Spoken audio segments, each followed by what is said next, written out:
Ya. Ya.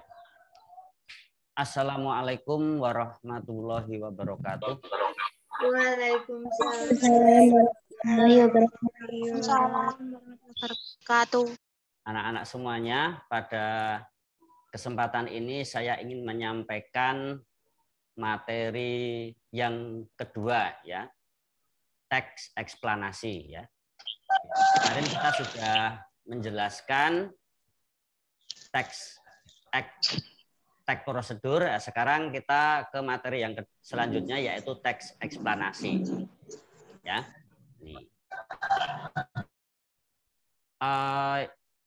Kompetensi dasarnya yaitu 3.2, KD 3.2, menganalisis struktur dan kebahasaan teks eksplanasi. Ya, coba saya tulis dulu, ya.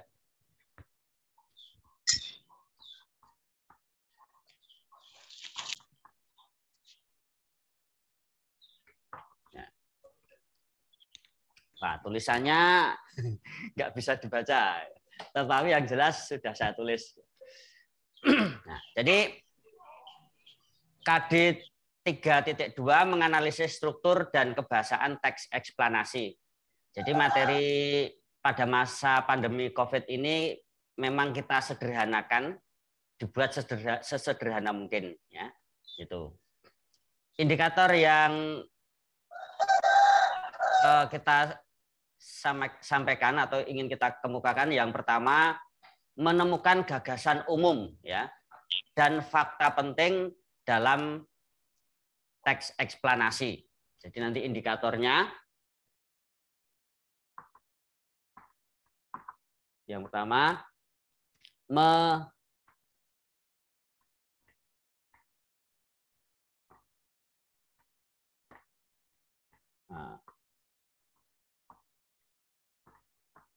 jadi menemukan gagasan umum dan fakta penting, ya, dalam teks eksplanasi. Nah, saya sampai. Jadi gagasan umum itu apa? Gagasan umum itu adalah gagasan pokok, ya, gagasan pokok. Fakta penting itu kenyataan. Fakta itu kenyataan, penting itu ya pokok. Jadi fakta itu kenyataan atau peristiwa yang nyata. Jadi peristiwa yang terjadi secara nyata. Terus yang indikator yang kedua itu mengidentifikasi, ya toh, struktur.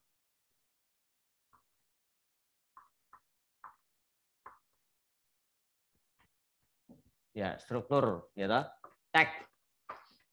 Ya, gitu. Jadi struktur teks eksplanasi. Jadi bentuknya, ya, itu bentuk teksnya seperti apa. Terus yang ketiga, tiga saja, menelaah kebahasaan. Ya. Oh, gimana ini? Waduh, ini penghapusnya ini. Menelaah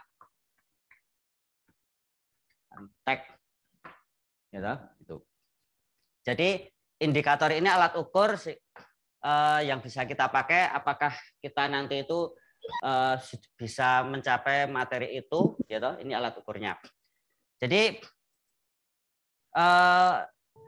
teks eksplanasi ini bisa kita jelaskan, ya toh. Jadi teks yang menjelaskan suatu topik, ya, suatu topik yang berhubungan dengan suatu fenomena alam.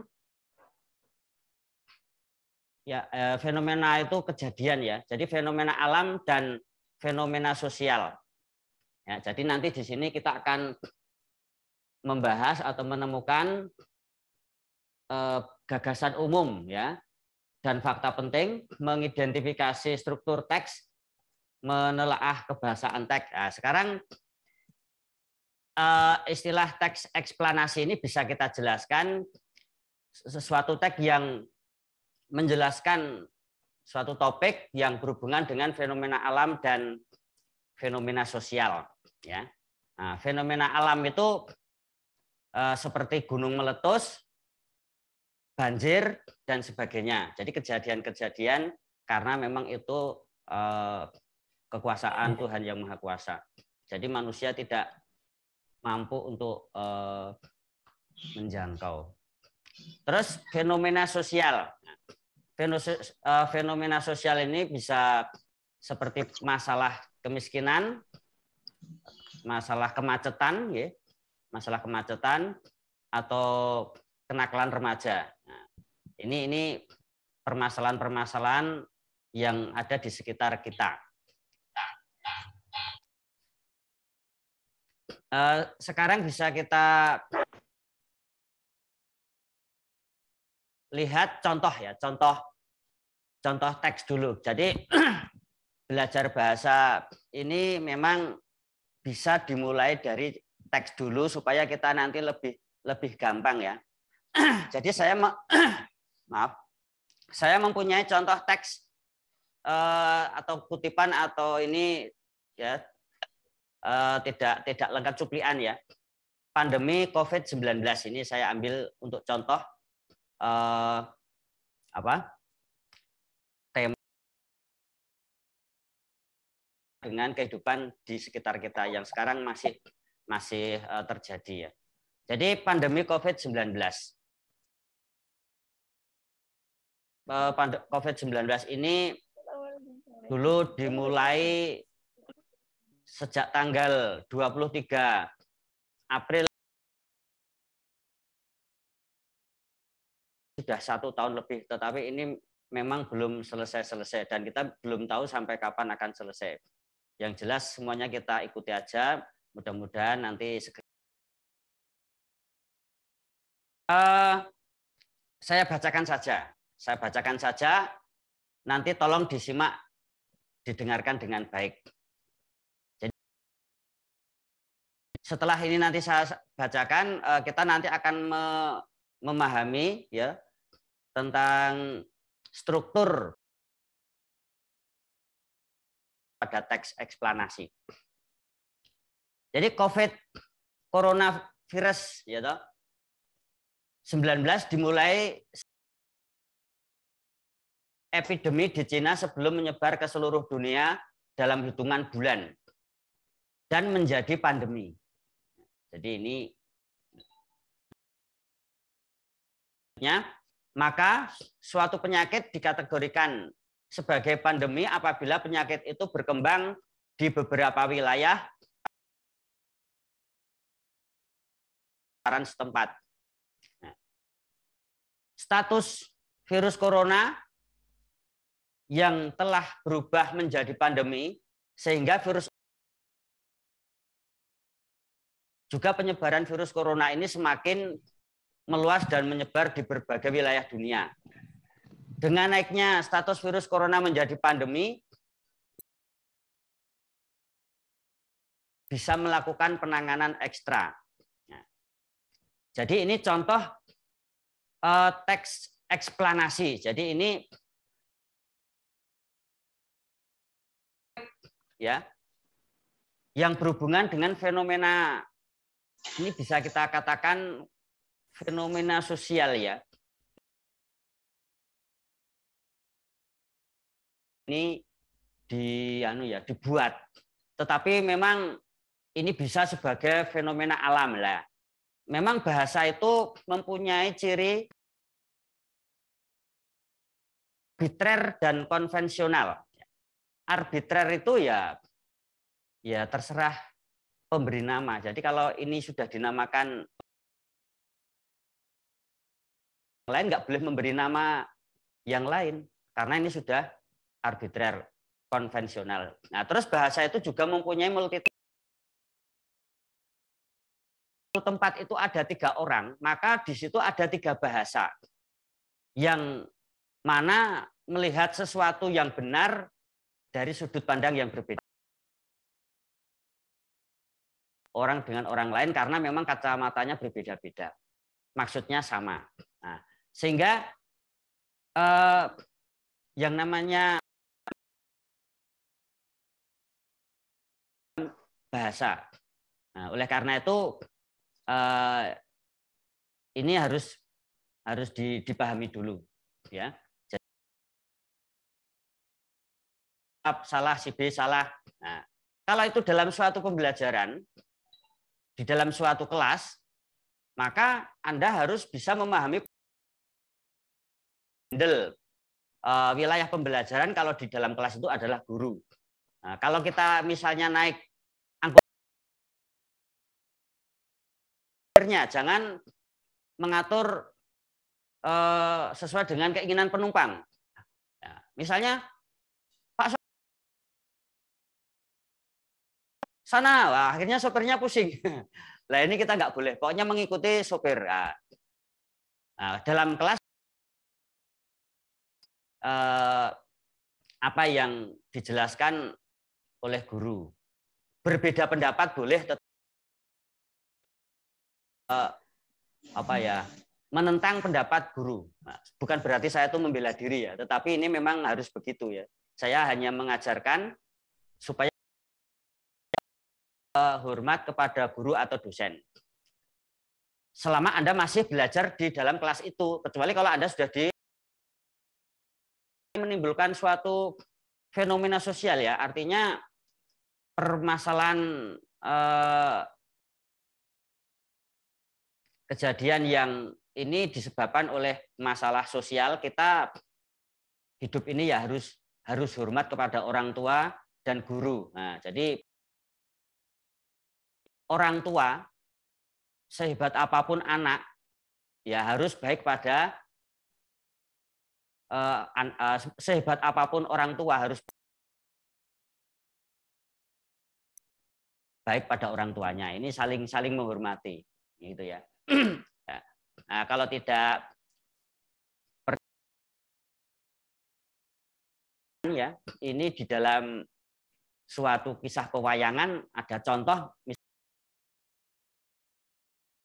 berguru kepada Raden Brotosena itu berguru kepada Pendhita Durna. Nah, kalau kita melihat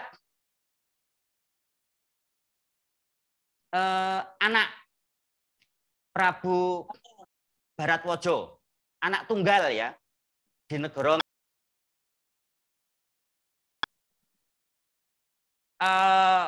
Pendhita Durna itu ya, dulu nama kecilnya Kumbayana itu ya, Raden Kumbayana. Tuanya itu ya menjadi ratu ya, menggantikan ayahanda Prabu Bharatwaja. Tetapi menuruti keinginan orang tuanya. Dia menuruti keinginan sendiri menjadi suatu satria yang digdaya tanpa tanding. Apa saja dia itu hebat. Maka dia berguru kepada Romo Bergowo. Nah, ini suatu kasus bahwa ini suatu fenomena sosial ketika dia itu menentang orang tua itu kehidupannya kelihatannya tidak baik. Kelihatannya. Ya, ketika ada seorang anak yang tapi kebanyakan. Nah, contohnya Pendhita Durna ini, nah, akhirnya Pendhita Durna tidak bisa memenuhi harapan orang tuanya, akhirnya kecewa si Prabu Bharatwaja itu, akhirnya ditundung keluar dari dengan sahabatnya, ya. Nah, sehingga harus sampai ke tanah Jawa, ya. Dia harus hidupnya kurang baik. Nah, untung dia pada waktu itu sebelum Prabu Duryudana ya toh, itu Ratu Ngastina itu ratu wakil ya, ratu wakil ya. Nah, sehingga ayahanda bapaknya Prabu Duryudana itu dulu yang ini kok mah lupa ya, biasanya hafal ini lupa. Jadi ini diberi suatu kedudukan kamu menjadi pujangga di negara Ngastina. Ini artinya kan ini harusnya dia itu hidupnya tuh enak, tetapi ini suatu contoh bahwa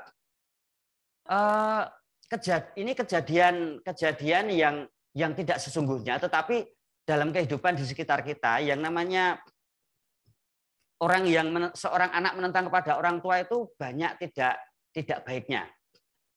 Kalau dalam istilah agama itu ya, ridho Allah itu tergantung ridho orang tua. Dalam hal ini orang tua itu ya orang-orang yang telah melahirkan kita dan bapak ibu guru. Nah, oleh karena itu kalau Anda itu setia berbakti kepada orang tua dan bapak ibu guru, 99% yakin apa yang menjadi cita-cita Anda itu tercapai.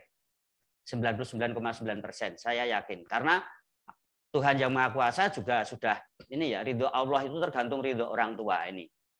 Nah itu. Nah oleh karena itu teks eksplanasi ini bagaimana menjelaskan suatu topik ya yang berhubungan dengan fenomena alam dan fenomena sosial. Jadi kita memang harus betul-betul memahami teks ini dengan baik, teks eksplanasi. Kalau di dalam jenis-jenis teks atau paragraf itu ini termasuk ke paragraf deskripsi, ya, deskripsi. Jadi ini menggambarkan sesuatu yang berhubungan dengan fakta atau kenyataan yang ada dalam kehidupan sehari-hari. Ini ya. Jadi ini. Jadi kita nanti menemukan gagasan umum. Nah, sekarang kita lihat dari cuplikan teks ini, kita lihat gagasan umumnya itu apa.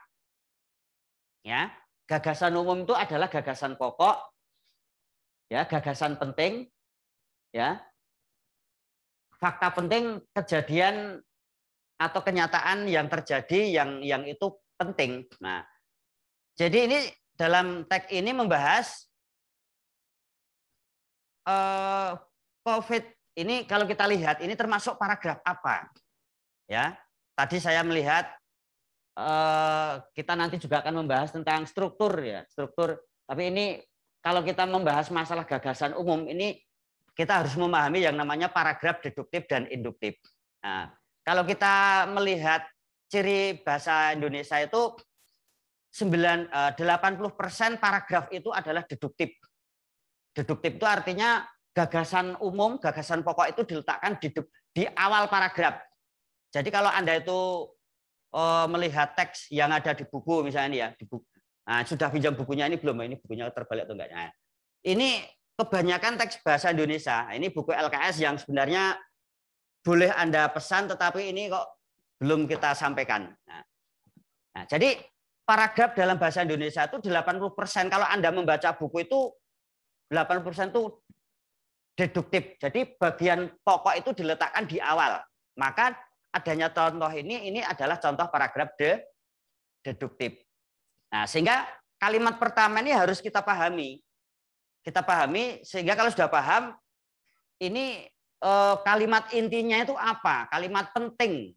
Nah, Anda juga harus paham yang namanya pola kalimat. Ya, nanti ada SPOK, subjek, predikat, objek, kalimat. Nah, ini kalimat lengkap. Nah, minimal sebuah kalimat yang wajar itu minimal harus terdiri dari S dan P. Ya. Subjek dan predikat. Adik minum. Ya. Itu boleh, tetapi ini masih belum jelas minum apa ya. Ya toh? Nah, maka ini minum es. Oh, berarti yang diminum es loh. Adik minum es apa? Es teh atau es campur atau es apa kan? Ini kalau bertanya terus ya nggak jelas terus, maka harus dijelaskan. Ya, tapi minimal ketika kita sudah polanya SP itu sudah cukup. Ya, gitu ya. Sehingga ini dari paragraf, nah ini paragrafnya belum bisa kita, coba ini saya sampaikan begini saja ya, saya punya teksnya ya. Nah, teksnya ini. Tapi ya, waduh ini ya udah, pokoknya kita belum bisa menyampaikan dalam, tapi sudah. Jadi ini ada sebenarnya, tapi ya udah nanti ya. Jadi ini kalimat pokoknya, gagasan umumnya itu diletakkan di awal. Maka dari kalimat COVID-19 dimulai sebagai epidemi di Cina sebelum menyebar ke seluruh dunia dalam hitungan bulan dan menjadi pandemi. Maka dari kalimat yang agak panjang ini bisa kita sederhanakan menjadi kalimat inti ya. Ini bisa pandemi COVID-19. Nah, gitu ya. Jadi bisa kita temukan gagasan umumnya itu pandemi COVID-19, coronavirus tahun 2019 ya. Jadi sebenarnya ini dibalik ya. Jadi polanya PS ya toh. Nah, gitu ya. Gitu. Jadi pola kalimat itu bisa SP, bisa PS, bisa dibalik. Nah, jadi ketika kalimat itu polanya dibalik, berarti bagian yang diletakkan di awal itu berarti lebih dipentingkan, lebih diutamakan. Ya, diutamakan, lebih ditekankan. Maka itu boleh-boleh saja. Misalnya kita duduk ya. Biasanya kalau kita ada acara di masyarakat, jagung manten atau pertemuan itu biasanya yang duduk di depan itu lebih diutamakan. Gitu ya. Nah, ini juga apa? Pola kalimat itu ketika diletakkan di awal itu berarti itu lebih utama. Nah, ini ya. Jadi ini kita lihat ya, contoh teks ini ya. COVID-19 itu sebagai subjek ya. Dimulai itu sebagai predikat ya. Dan seterusnya. Nah, ini keterangan ya sampai ke sana sebagai epidemi di Cina sebelum menyebar ke seluruh dunia dalam hitungan bulan dan menjadi pandemi. Jadi ini kalimat tunggal yang digabungkan. Maka dari kalimat tunggal pertama dan kalimat yang kedua ini digabungkan. Sehingga nanti setelah itu digabungkan maka ini bisa menjadi kalimat yang apa ya, kalimat yang diringkas. Maka dibalik. Jadi COVID-19 kalau ini misalnya dijadikan satu bisa COVID-19 itu menjadi pandemi. Ya, menjadi pandemi. Jadi subjeknya COVID-19 coronavirus ya toh, terus predikatnya menjadi pandemi itu adalah pelengkap. Nah, ini pelengkap. Tapi ketika menjadi itu dihilangkan, kata menjadi itu dihilangkan ya pada ini dua kata sebelum titik ini ya. Menjadi itu dihilangkan maka pandemi ini berfungsi menjadi predikat.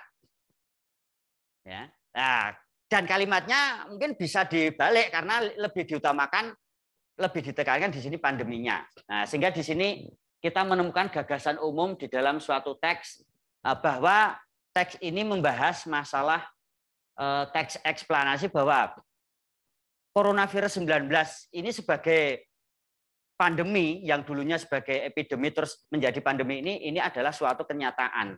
Nah, fakta pentingnya itu ya. Jadi yang ini. Nah. Terus yang berikutnya, sekarang kita akan mengidentifikasi struktur ya. Struktur. Jadi struktur itu bisa kita katakan sebagai suatu bentuk. Bentuknya bagaimana ya. Jadi nanti kita akan apa ya, melihat ya, akan melihat. Jadi teks apa? Teks eksplanasi ini strukturnya ada tiga nih ya, ada tiga nih. Jadi ada tiga, yaitu apa? Identifikasi fenomena, terus yang kedua itu proses kejadian, yang ketiga itu adalah ulasan. Nah, jadi identifikasi fenomena ini mengidentifikasi sesuatu yang akan diterangkan. Nah, tadi kita ingin menjelaskan tentang teks eksplanasi secara umum adalah pandemi COVID-19. Jadi sekarang ini virus corona 2019 ini sudah menjadi pandemi ya. Dulunya itu di negara Cina itu sebagai epidemi, tetapi karena ini sudah menyebar ke seluruh dunia, maka virus ini menjadi pandemi. Nah sehingga kalau kita lihat dari strukturnya teks eksplanasi ya, ini bagian awal itu identifikasi fenomena. Kita mengenali sesuatu yang akan diterangkan. Kita akan menerangkan tentang virus corona ya toh, COVID ya, COVID-19 sebagai pandemi. Nah, maka bagian-bagiannya yang pertama terdiri atas identifikasi fenomena. Itu ya. Jadi bagian identifikasi fenomena itu menjelaskan atau mengidentifikasi sesuatu yang akan diterangkan ya. Jadi pandemi COVID-19. Nah, terus bagian kedua yaitu proses kejadian. Nah, pada proses kejadian ini menggambarkan atau menjelaskan rangkaian kejadian. Jadi ini nanti menjelaskan proses kejadian yang relevan dengan fenomena atau kejadian yang akan diterangkan. Jadi bisa disampaikan secara kronologis atau bisa juga disampaikan secara hubungan kausalitas, hubungan sebab akibat. Jadi kronologis itu urutan waktu ya. Kalau kausalitas itu ya hubungan sebab akibat. Sebab ini akibatnya itu ya. Sebab kita itu tidak sarapan, akibatnya lapar atau kita ya kelaparan gitu. Oleh karena itu ya toh, sebab kita tidak menjaga kesehatan, akibatnya sakit. Nah, oleh karena itu sebab hujan deras, akibatnya banjir. Hujan deras selama 3 hari berturut-turut tanpa berhenti, sehari semalam. Nah, ini dijamin banjir. Di Jakarta, kalau di tempat kita enggak, Wong. Di tempat kita itu wilayahnya bludak. Jadi wah, apalagi di tempat saya ada gumuk pasirnya tuh ya tidak akan kena banjir.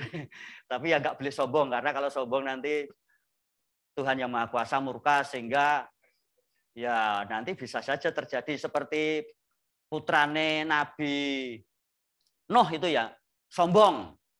Ayo Nuh, ayo anakku kamu ikut ke perahu saya. Tidak, saya akan naik gunung yang tinggi itu. Walaupun gunungnya tinggi, setinggi gunung ya. Wah, ini akhirnya banjir. Air bah itu sampai, wah, akhirnya dia tenggelam. Karena itu kehendak Allah.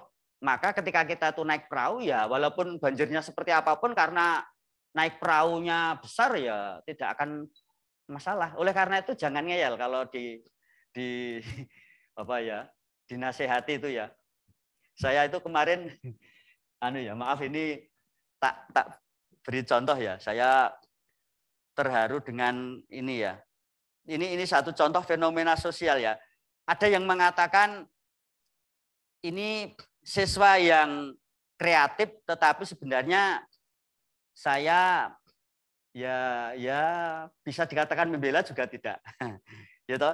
Ini fenomena yang terjadi di sekitar kita ya. Maaf, ini seorang guru di dalam masa-masa liburan itu memberi tugas dengan harapan ini adalah dasarnya cinta kasih sayang supaya kelas itu tidak tertinggal dengan kelas lain.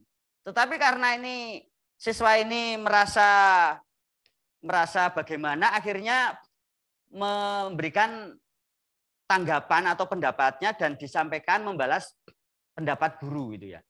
Pendapat guru. Terus akhirnya balasan siswa itu ketika diberi tugas itu dengan kalimat seperti ini ya. Ini yang jelas bukan di sekolah kita, bukan di SMA Pundong. Kalau SMA Pundong itu sudah dong, maka ya tidak akan terjadi seperti ini. Ini di sekolah lain. Jadi di sekolah lain itu ketika diberi tugas, ketika jam libur kemarin ya, contohnya kemarin kan libur umum, diberi tugas oleh guru. Jawabannya seperti ini siswa itu. Saya bacakan aja ini di HP. Maaf Bu, saya mewakili teman-teman yang lain, tapi sekarang hari libur, ini hari Rabu kemarin. Kami punya tugas dan ringkasan yang belum selesai dikerjakan. Bukannya malas atau bagaimana, tapi kami punya target masing-masing.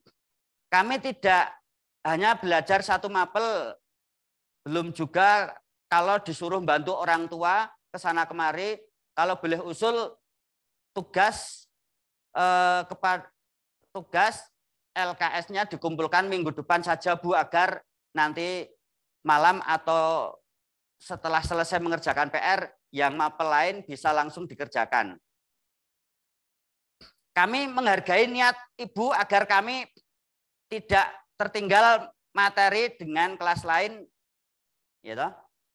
Tapi kami mohon pengertian Ibu. Terima kasih. Nah, ini kalau kita lihat, ini bisa kita katakan sebagai suatu fenomena sosial bahwa kalau dalam istilah dalam kehidupan ini ya yang terjadi di sekitar kita itu sebenarnya tidak suka menyinggung perasaan orang. Oleh karena itu, kalau di dalam dunia pewayangan itu sebenarnya kalau seorang murid kok berani membantah gurunya, gitu, itu bisa kita katakan dengan kalimat apa itu ya, koyo mejang koyo pendito, mulang koyo guru. Artinya dari kalimat ini sebenarnya yang boleh mejang itu adalah sosok seorang pendito. Itu tidak akan kualat. Jadi mejang kepada muridnya itu boleh. Ya. Yang maha kuasa, jadi pikulun betor wenang itu tidak murka nanti ketika seorang pendito itu mejang kepada muridnya. Gitu ya. Mulang kayak guru. Jadi seorang guru itu sebenarnya mempunyai kewenangan mutlak yang tidak dapat diganggu gugat oleh siapapun ketika dia itu menjelaskan kepada muridnya. Sehingga kalau ada seorang murid memberi balasan seperti ini, itu mungkin seorang guru itu akan merasa langsung dek, muridku kok mah mejang kayak pendeta, mulang kayak guru. Lah, yang jadi murid itu gurunya atau yang jadi guru itu muridnya? Artinya kalimat ini sebenarnya kalimat yang sebenarnya ya kalau saya sarankan, saya tidak ingin di Pundong ini ada kalimat seperti ini karena nanti gue lulusan itu dia gurunya menjelaskan etika ini sehebat apapun Anda harus hormat kepada guru ya. Saya punya contoh ya, dulu punya teman ya, teman mahasiswa itu ketika dalam ujian skripsi itu namanya Mas Watino itu ya. Itu ketika ujian skripsi itu dia menentang pendapatnya penguji Profesor Dr. Andes Haji Sarwadi. Akhirnya Mas Watino itu nggak bisa diwisuda, tidak lulus karena dia menentang dengan pendapat penguji. Ya, pendapat penguji itu mutlak, tidak bisa diganggu gugat. Ketika penguji memberikan nilai tidak lulus, maka dia tidak lulus dan tidak bisa mengikuti yudisium. Akhirnya menjadi DO. Oleh karena itu Anda boleh deleng, tetapi jangan pada forum dalam sekolah atau kampus. Ketika Anda sudah lulus boleh nanti. Ya, oleh karena itu ini saya tidak membela diri, tetapi bagaimana kita itu bisa melihat bahwa yang namanya teks eksplanasi ini harus kita pahami dengan baik, sehingga kalau itu sebagai suatu fenomena alam ya, wah Gusti Allah ini radong ini, ngapa dadak banjir barang, loh, kamu nggak boleh mengatakan Tuhan yang Maha Kuasa itu radong. Tuhan yang Maha Kuasa itu Maha tahu ya toh. Kok kamu sampai bilang ini, kalau saya tanya kepada Pak Ustadz, kelihatannya orang yang seperti ini tuh orang yang tidak mendapatkan petunjuk. Ya, kalau orang sudah tidak mendapatkan petunjuk ya boleh-boleh saja mengatakan seperti itu karena sudah disediakan neraka. Ya kalau Anda pengen masuk neraka ya harus cari petunjuk sehingga kita itu nanti bisa mencapai suatu tujuan apa yang menjadi cita-cita kita itu tercapai. Loh, Anda belajar dari SD, dari TK ya. Kalau saya dari SD, saya nggak melewati TK, langsung saya SD. Lah, begitu saya masuk SD tidak naik kelas. itu akibatnya tidak sesuai prosedur ya. Jadi belajar itu ya harus dari TK. Kalau perlu sampai ini taman bermain, taman kanak, taman apa itu namanya ya. Nah, PAUD. Nah, ini harusnya dari PAUD, taman kanak-kanak, TK, SD jangan geleleng langsung TK begitu kenaikan kelas tidak naik. Tapi ya saya pada waktu itu ya sedih ya, tapi ya sudah terlanjur. Jadi jangan geleleng ya toh. Langsung SD tidak naik. Ayo maka TK dulu. Itu dasar-dasarnya itu di taman kanak-kanak dan SD. Dari SD,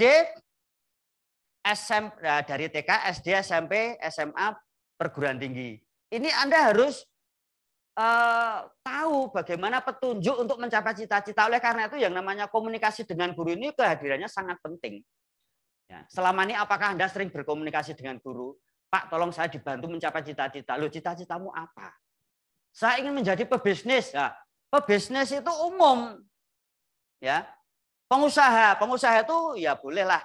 Tetapi ini kan pengusaha ya kita dari pengusaha kecil dulu, jangan pengusaha seperti ini Sandiaga Uno, ya itu prosesnya sudah lama dan itu Sandiaga Uno itu dimulai oleh orang tuanya. Tanpa dimulai oleh orang tuanya ya belum bisa besar seperti itu.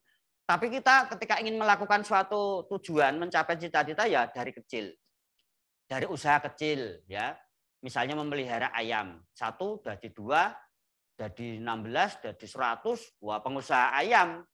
Wah, ini ayam goreng, ayam crispy nanti di store-store ke. Wah, Anda menjadi pengusaha betul ya, pengusaha kecil tapi hasilnya besar. Nah, besok ketika Anda lama-lama menjadi pengusaha besar, hasilnya besar sekali. Ya, itu proses. Nah, ini harus dijelaskan bagaimana ketika Anda belajar dari SD, dari taman kanak-kanak, SD, SMP itu harus ada komunikasi dengan guru. Maka dulu ketika saya pernah di AJBS Surabaya, ya. Jadi kita harus punya goal setting, target, punya cita-cita, dan siapa orang yang bisa membantu Anda mencapai cita-cita itu harus ditentukan. Cita-cita Anda itu apa? Menjadi guru, menjadi dokter. Ya, ditulis siapa yang bisa membantu Anda. Ini satu orang yang itu bisa betul-betul mengingatkan orang yang dekat Anda itu siapa. Bisa orang tua, bisa sahabat karib, dan siapa. Yang penting orang tua itu, orang itu selalu memantau Anda. Sehingga cita-cita Anda itu ketika Anda itu sedang, kamu kelihatannya mau mencapai cita-cita kok tidur terus, lah itu apa bisa tercapai kalau tidur terus? Nah, orang ini akan selalu memantau Anda. Misalnya dalam satu hari selalu bertanya, gimana kabarnya? Gimana belajar Anda, lancar enggak? Lah itu. Lah kalau Pak Pur enggak pernah tanya, ya jangan dipakai untuk orang yang bisa membantu. Artinya ya ini kalau misalnya kita tuh sudah membantu 1 atau 2 ya jangan membantu banyak orang. Nanti kita malah enggak sempat makan memberi jawaban. Ya membantu itu ya cukup 1 atau 2 orang saja. Sehingga ya waktu kita itu kan terbatas. Nah, sehingga siapa orang yang bisa membantu Anda mencapai cita? Ini adalah suatu kejadian yang nyata. Ini suatu fenomena sosial ya. Kita ingin mencapai cita-cita tetapi kita tidak tahu jalannya, kita tidak tahu langkah-langkahnya. Maka teks prosedur yang sudah kita sampaikan kemarin ya langkah-langkahnya harus bagaimana. Nah, sekarang kita ini menjelaskan fakta yang terjadi. Ketika Anda ingin mencapai cita-cita Anda, ya toh, ini harus dimulai dari taman kanak-kanak dulu. Anda itu ketika ingin mencapai cita-cita harus dimulai dari happy dulu. TK itu bukan targetnya diberi pelajaran matematika 1 tambah 2 akhirnya menjadi pusing 7 keliling, tetapi dilatih berhappy nyanyi, ya toh. Karena dasarnya orang sukses itu harusnya happy dulu. Ya, sehingga ada 3. saya cinta diri saya sangat bahagia, saya pasti sukses. Insya Allah saya sukses. 3 kata ini tidak bisa lepas. Jadi kalau Anda itu ingin sukses, maka harus dimulai dari saya cinta diri saya. Loh, bagaimana Anda cinta diri saya terus Anda sakarep dewe? Itu namanya Anda tidak cinta diri saya. Kalau Anda itu cinta diri saya belajar karena untuk diri saya. Loh, memangnya kalau Anda belajar itu untuk orang tua Anda itu hanya cukup ikut senang saja. Oh ya syukur nak tercapai cita-citamu. Tetapi kan yang merasakan kita ya toh. Ya orang lain, orang tua itu nanti hanya kena dampaknya saja. Jadi kita tidak boleh menyalahkan siapa-siapa. Jadi kita bisa sukses atau tidak itu sebenarnya yang menjadi diri kita sendiri. Maka ketika Pak Ustadz itu pernah orang Allah itu tidak akan mengubah nasib sebuah kaum kecuali kaum itu sendiri yang mengubahnya. Maka kita sebagai pribadi ya mengubah diri kita. Kalau di suatu masyarakat itu tidak ada seorang dokter, tidak ada seorang bidan, tidak ada seorang guru, tidak ada seorang yang ahli pertanian, tidak ada ahli kesehatan, lah ada COVID seperti ini, wah wes langsung kabeh kena COVID. Ya toh? Jadi kita harusnya lengkap. Kalau bisa tuh ada dokternya, ada polisinya, ada tentaranya. Pokoknya dalam satu dusun itu kalau bisa itu berbeda-beda tetapi tetap tidak sama. Artinya ya yang jadi dokter, yang jadi ustadz. Gitu. Sehingga ini kalau seluruh Indonesia nanti setiap kampung ada yang seperti itu kan hebat Indonesia itu. Wah, gitu. Jadi Anda harus semangat menjalani hidup ini. Enggak boleh turu sakarpe dhewe dolan rono dolan rene. Kesana kemari boleh, yang penting Anda itu belajar sambil bermain. Bermain sambil belajar, terbalik. Nah, jadi bermain sambil belajar. Anda bermain ke tempat teman tapi sambil belajar. Itu boleh. Jadi Anda harus merencanakan cita-cita itu harus sejak dini, tidak boleh waduh sudah terlanjur tahu-tahu sudah usia 72 tahun baru sadar, waduh kok ya rekoso ya. Kok aku mbiyen kok lagu sekolah ra tenanan lah. Itu banyak yang cerita seperti itu. Itu Anda jangan seperti Kolonel Kolonel Sanders itu mantan ini tentara di Amerika itu baru sukses pada usia 72 tahun. Anda mau tidak, kalau Anda ingin sukses pada usia 72 tahun ya silahkan tiru Kolonel Sanders. Jadi Anda masih ada waktu untuk kesana kemari. Tetapi setelah 72 tahun harus sukses. Kalau tidak sukses itu salah Anda sendiri. Itu ya. Akhirnya setelah pensiun dari tentara merencanakan suatu usaha, maka pada usia 72 tahun itu bisa dikatakan usahanya sukses. Sekarang yang namanya KFC. Setelah sukses pada usia baru menikmati 2 tahun akhirnya meninggal. Anda mau nggak seperti itu? Mungkin wah nggak mau lah, maunya seperti apa? Lah ya kalau tidak mau ya sudah cari-cari yang mau saja. Kalau tidak mau berarti Anda tidak mau sukses walaupun sudah usia 72 tahun hidupnya ya tidak ini sukses ya. Ya 2 tahun lumayan daripada tidak sukses ya toh. Sukses 2 tahun kan lumayan ya toh. Ngerasanya kebahagiaan 2 tahun setelah itu meninggal. Daripada tidak bahagia sama sekali ya lumayan 2 tahun ya toh. Nah, akhirnya usaha KFC itu dilanjutkan oleh anak-anaknya, penerusnya. Ya lumayan Anda mendapatkan pahala itu. Walaupun hidup di dunia lain, itu Anda mendapatkan pahala karena apa? Loh, Anda kan berbuat baik. Wah ini kamu, loh ini Kolonel Sanders almarhum. Ini saya kirimi kebaikan pahala yang dari mana ini? Dari kebaikan yang Kolonel tanamkan. Oh ya terima kasih. Ya, di sana bahagia. Jadi yang namanya apa ya? Amal jariah itu kan kita mempunyai ilmu yang bermanfaat, harta yang bermanfaat, anak yang soleh, yang selalu mendoakan itu kan mengalir terus kata Pak ngendikane Pak Ustadz gitu ya. Jadi ini adalah suatu contoh teks eksplanasi. Nah, wah ini lupa saya kalau disuruh cerita ini bisa 24 jam, tapi ini kan saya sederhanakan lagi. Jadi nanti ini dijelaskan secara kronologis boleh, sebab akibat boleh. Jadi bagaimana coronavirus itu dulunya itu di Cina, di negara Cina, tapi akhirnya ini menyebar ke seluruh dunia sehingga dari epidemi menjadi pandemi. Ini ya. Ini ya. Jadi ini bisa disampaikan secara kronologis boleh, urutan waktu atau mungkin sebabnya ini akibatnya ini. Nah ini ya. Jadi nah itu ya. Terus yang berikutnya tadi sudah Anda baca tadi ya, itu ulasan. Jadi nanti ini ada ulasan atau mengomentari konsekuensi ketika fakta ini sudah kita sampaikan. Itu ya. Terus kita lihat sekarang kita sampai ke menelaah kebahasaan. Jadi kalau kita lihat dari contoh teks tadi ya, teks tadi ya nanti bisa Anda lihat ulang ya pada apa yang sudah kita sampaikan. Atau Anda sebenarnya bisa melihat di rekaman ulang nanti. Jadi ini kalau kita lihat dari apa ya, kebahasaan itu menyangkut tata bahasa ya. Jadi nanti ada morfologi, fonologi, sintaksis, tata kalimat, semantik, makna. Ini nanti menyangkut ke teks kebahasaan. Jadi di sini secara sintaksis tata kalimat memang kalimat ini ditulis dalam bentuk kalimat majemuk ya toh. Jadi bagian penting diletakkan di awal. Ya. Jadi COVID-19 ini sebagai target atau subjek yang dijelaskan. Itu ya. Jadi COVID-19 akhirnya menjadi suatu pandemi ya toh. Dari epidemi menjadi pandemi. Nah, ini kan